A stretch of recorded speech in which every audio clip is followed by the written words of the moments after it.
നമസ്കാരം. കോൺഗ്രസ് എം.എൽ.എ രാഹുൽ മാങ്കൂട്ടത്തിലിനെ പിന്തുണച്ച് വീണ്ടും നടിയും ചാരിറ്റി പ്രവർത്തകയുമായ സീമാജി നായർ രംഗത്ത്. ഇതിനു മുൻപും രാഹുലിന് പിന്തുണയുമായി സീമാജി നായർ രംഗത്തെത്തിയിരുന്നു. വലിയ രീതിയിലുള്ള സൈബർ ആക്രമണവും നേരിട്ടിരുന്നു. സസ്പെൻഡ് ചെയ്യപ്പെട്ട രാഹുൽ പാലക്കാട് എത്തിയതിന്റെ പശ്ചാത്തലത്തിലായിരുന്നു നടിയുടെ ഇന്നലത്തെ പ്രതികരണം. അതിങ്ങനെയാണ്: ഗുഡ് ഈവനിങ്. കേട്ട തെറികൾക്ക് കുറവില്ല. കേട്ടാൽ അറയ്ക്കുന്ന പലതും കേട്ടു. എന്നെ സ്നേഹിക്കുന്നവരോട് ഞാൻ കമന്റ് നോക്കരുതെന്ന് പറഞ്ഞു. സ്വതന്ത്രമായി ചിന്തിക്കാനും ജീവിക്കാനും പറ്റുന്ന ഈ നാട്ടിൽ എനിക്ക് പറയണമെന്ന് തോന്നിയ കാര്യം ഞാൻ പറഞ്ഞു. എനിക്ക് അങ്ങനെ ആകാനേ കഴിയൂ. ഇന്ന് ഏറെ സന്തോഷം തോന്നിയ ദിവസമെന്നാണ് സീമാജി നായർ തന്റെ ഫേസ്ബുക്ക് അക്കൗണ്ടിൽ കുറിച്ചത്.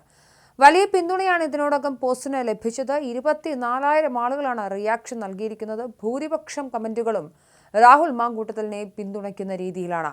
കോൺഗ്രസിലെ മുതിർന്ന നേതാക്കളെ വിമർശിക്കുന്നതിനൊപ്പം തന്നെ രാഹുലിന്റെ തിരിച്ചുവരവ് CPM-ന് വലിയ തിരിച്ചടിയായി എന്നടക്കമുള്ള കമന്റുകൾ സീമാജി നായരുടെ ഫേസ്ബുക്ക് പോസ്റ്റിന് താഴെയുണ്ട്.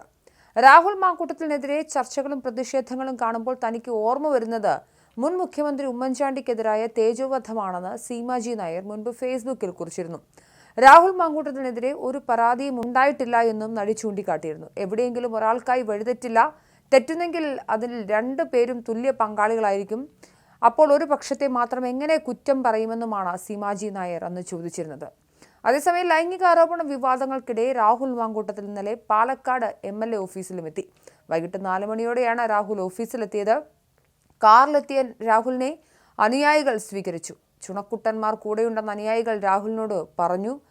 MLA ഓഫീസിലെത്തിയതറിഞ്ഞ് നിരവധി ആളുകളാണ് രാഹുൽ മാങ്കൂട്ടത്തിലിനെ കാണാനായി എത്തിയത്. ഒന്നും പ്രതികരിക്കാനില്ലെന്നും പിന്നീട് വിശദമായി എല്ലാവരെയും കാണാമെന്നുമായിരുന്നു രാഹുൽ മാധ്യമങ്ങളോട് പറഞ്ഞത്. മുൻപും മാധ്യമങ്ങളോട് സംസാരിച്ചിട്ടുണ്ട്. താൻ പറയുന്നതിലും അപ്പുറമാണ് വാർത്തകൾ. സാധാരണ അറിയിക്കുന്നതിന് പോലെ തന്നെ വിവരങ്ങൾ മാധ്യമങ്ങളെ അറിയിക്കുമെന്നും രാഹുൽ മാങ്കൂട്ടത്തിൽ പറഞ്ഞു. മണ്ഡലത്തിൽ ഇല്ലാതിരിക്കാൻ കാര്യമില്ല. പ്രതിഷേധങ്ങളോട് നിഷേധാത്മക സമീപനം ഒരിക്കലും സ്വീകരിച്ചിട്ടില്ല. താൻ ഒരുപാട് പ്രതിഷേധങ്ങൾ നടത്തിയിട്ടുള്ള ആളാണ്. പ്രതിഷേധങ്ങൾ ജനാധിപത്യത്തെ ശക്തിപ്പെടുത്തും. പ്രതിഷേധങ്ങളിൽ യാതൊരു ബുദ്ധിമുട്ടില്ലെന്നും രാഹുൽ മാധ്യമങ്ങളോട് വ്യക്തമാക്കി. MLA ഓഫീസിന് സമീപത്തെ വീടുകളും രാഹുൽ മാങ്കൂട്ടത്തിൽ സന്ദർശിച്ചു. കുശലാന്വേഷണം നടത്തി. BJPയുടെ അടക്കമുള്ള പ്രതിഷേധ പ്രകടനങ്ങൾ മറികടന്നാണ് രാഹുൽ ഇന്നലെ മണ്ഡലത്തിലെത്തിയത്. വിവാദമുണ്ടാക്കിയ 38 ദിവസങ്ങൾക്ക് ശേഷമാണ് രാഹുൽ മാങ്കൂട്ടത്തിൽ പാലക്കാട് എത്തുന്നത്. അദ്ദേഹം ഇന്നും ഓഫീസിലെത്തുമെന്നാണ് അറിയിച്ചിട്ടുള്ളത്. ഇന്നലെ ഓഫീസിൽ കാത്തുനിന്ന ആളുകളോട് വിവരങ്ങൾ തിരക്കുകയും ചെയ്തു. നേരത്തെ MLA ഓഫീസിന് മുന്നിൽ BJP പ്രവർത്തകർ പ്രതിഷേധ പ്രകടനങ്ങൾ നടത്തിയെങ്കിലും രാഹുൽ എത്തിയ സമയം രംഗം ശാന്തമായിരുന്നു. മണ്ഡലത്തിൽ തന്നെ ഉണ്ടാകുമെന്നും ഔദ്യോഗിക പരിപാടികളിൽ പങ്കെടുക്കുമെന്നും രാഹുൽ വ്യക്തമാക്കിയിട്ടുണ്ട്. മണ്ഡലത്തിലെത്തിയ രാഹുൽ പാലക്കാടെ പ്രാദേശിക കോൺഗ്രസ് നേതാവിന്റെ മരണവീട്ടിലേക്കാണ് ആദ്യം പോയത്.